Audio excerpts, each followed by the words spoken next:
কল্যাণ মদনের আক্রমণ ও প্রতি আক্রমণ এখন তুই তাকারিতে চলে এসেছে।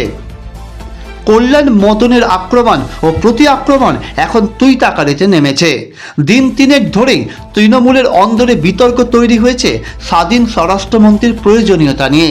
তার আগেই অবশ্য সৌগত রায় এই বিতর্ক উস্কে দিয়েছিলেন। তারপর ঘটে যায় কসবা কাণ্ড, মুখ খোলেন ফিরহাদ হাকিম। এরপরে কল্যাণ বন্দ্যোপাধ্যায় ও মদন মিত্র।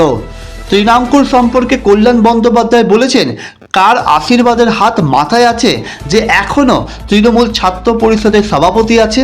নিশানায় তৃণমূল ছাত্র পরিষদের সভাপতি তৃণাঙ্কুর ভট্টাচার্য।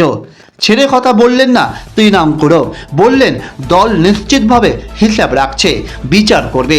তার নিশানায় কল্যাণ বন্দ্যোপাধ্যায়। এবার আবার সেই আসরে মদন মিত্র বললেন বড় বড় কথা বলছে যেন মমতারও ওপরে। তার নিশানাতেও কল্যাণ বন্দ্যোপাধ্যায়। ব্যাপারটা এখানে শেষ হয়নি, খেলা চলছে। মদন মিত্র সম্পর্কে কল্যাণকে বলতে শোনা যায় 2 বছরের জেল খাটা আসামি। তার আগেই অবশ্য মদন মিত্র মুখ খুলেছেন।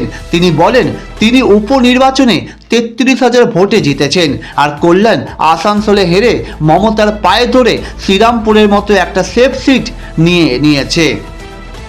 তিনি আরও বলেন বড় বড় কথা বলছে যেন মমতার ওপরে। এরপরে মদন চলে আসেন তুই সর্বনামে। এক সাংবাদিককে বলেন, তুই জানিস না তৃণাঙ্কুরের মাথায় কার হাত আছে? আশ্চর্যের বিষয়, এই বিতর্ক নিয়ে মমতা বা অভিষেকের কিন্তু কোনো প্রতিক্রিয়া দিতে দেখা যায়নি। তবে নাগরিক মহল উপভোগ করছে এই রাজনৈতিক কেচ্ছা। Shashwati Chatterjee report, target news.